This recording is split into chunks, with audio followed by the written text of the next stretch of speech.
এবার ভেঙে যাচ্ছে মিথিলা ও সৃজিতের সংসার।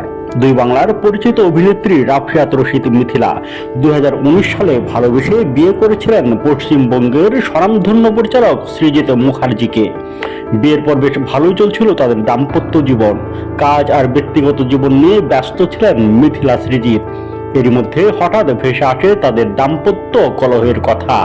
বাতাসে ছড়িয়ে পড়ে মিথিলার সংসার ভাঙার গুঞ্জন। বিয়ের পর মেয়ে আয়রাকে নিয়ে বছরখানেক কলকাতাতে থিতুও হয়েছিলেন বাংলাদেশি অভিনেত্রী, কিন্তু সেসব এখন অতীত। আয়রাকে ফের দেশে ফিরিয়ে এনেছেন মিথিলা, ভর্তি করেছেন এখানকার স্কুলে। বর্তমানে মায়ের পরিবারের সঙ্গেই থাকছেন মিথিলা কন্যা।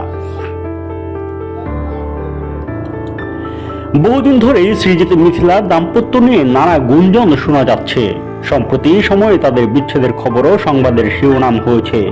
বৈবাহিক জীবনে এই তারকা দম্পতির মাঝে দূরত্বের সৃষ্টি হয়েছে, সেটা সৃজিতের জন্মদিনে আরো বেশি স্পষ্ট হয়েছে।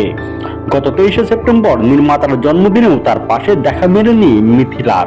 টালিগঞ্জের অন্দরে বাইরে জোর চর্চা, সত্যিই নাকি বিচ্ছেদের পথে হাঁটছেন সৃজিত মিথিলা। বহুদিন ধরেই আলাদা থাকছেন তারা, দুজনের মাঝে তৈরি হয়েছে দূরত্ব।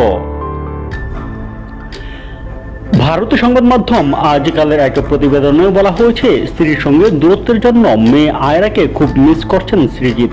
বর্তমানে দুজনে রয়েছেন কাঁটাতারের দুই প্রান্তে, একজন বাংলাদেশে, অন্যজন কলকাতায়। তাহসানের সঙ্গে বিচ্ছেদের পর সৃজিতের সঙ্গে বিয়ের পিঁড়িতে বসেন মিথিলা। ওপার বাংলার পরিচালকের সঙ্গে বিয়ে নিয়ে কম কটাক্ষ শুনতে হয়নি তাকে। সেই সংসারেও শোনা যাচ্ছে ভাঙনের খবর।